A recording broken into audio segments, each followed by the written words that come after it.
People often rush to judge situations in life. Many of us believe that our own thinking is the only correct way, and if someone sees things differently, we assume they are mistaken. In reality, most situations can be understood in more than one way. When we dismiss others without listening or refuse to consider their ideas, we block our own growth. The story you are about to hear shows how an innocent response from a young child can open our minds. Through her simple thinking, she reminds us that another perspective does not mean a wrong one. So pay close attention, because this short tale carries a valuable message hidden within it. There was a peaceful and charming village surrounded by nature.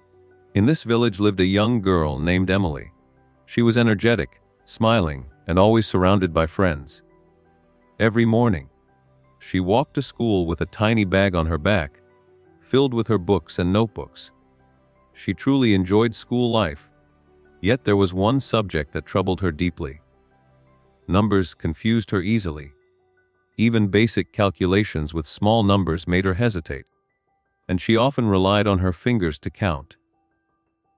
At her age, this struggle was not unusual, but compared to other children who were improving faster, her family felt concerned.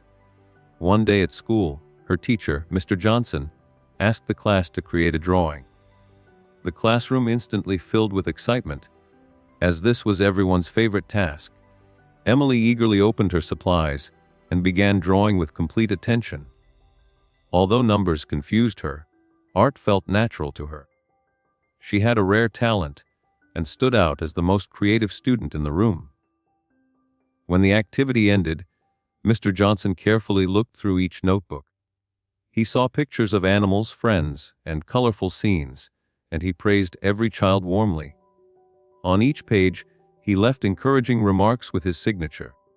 In Emily's notebook, he wrote words that made her smile with pride.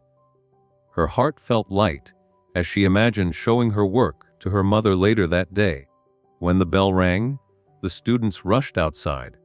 Some headed to play, while others went to buy snacks. Emily had lunch with her, but she preferred being with her friends.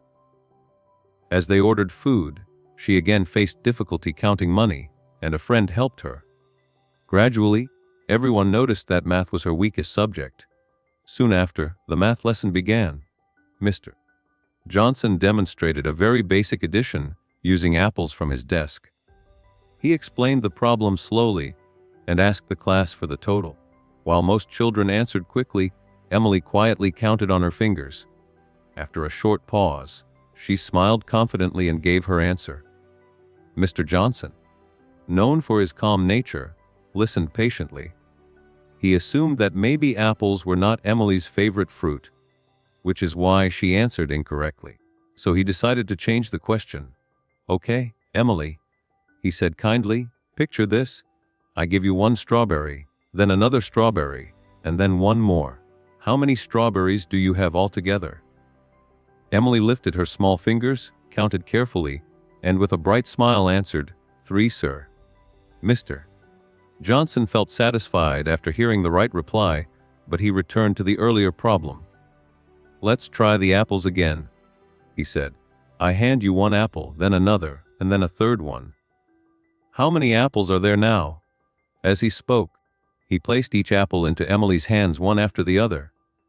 Without stopping to think, she answered calmly, "4, sir." This response slowly drained Mr. Johnson's patience. His voice became slightly louder as he said, "You counted the strawberries perfectly, so why are you getting the apples wrong? I only gave you 3 apples. Why do you keep saying 4? Emily leaned back nervously, her eyes lowered. In a gentle and shaky tone, she explained, "Because, sir, I already have 1 apple inside my bag." Mr. Johnson froze in surprise. At that moment, he understood that the situation was not as straightforward as he believed. The child he thought had made a mistake was not truly mistaken. Friends, this same lesson applies to our own lives. Often, we believe our thinking is correct, while another person's viewpoint seems wrong, but that is not always true.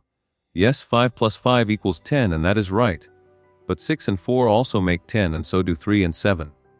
This shows that there is more than one correct way. Never assume that your approach is the only valid one.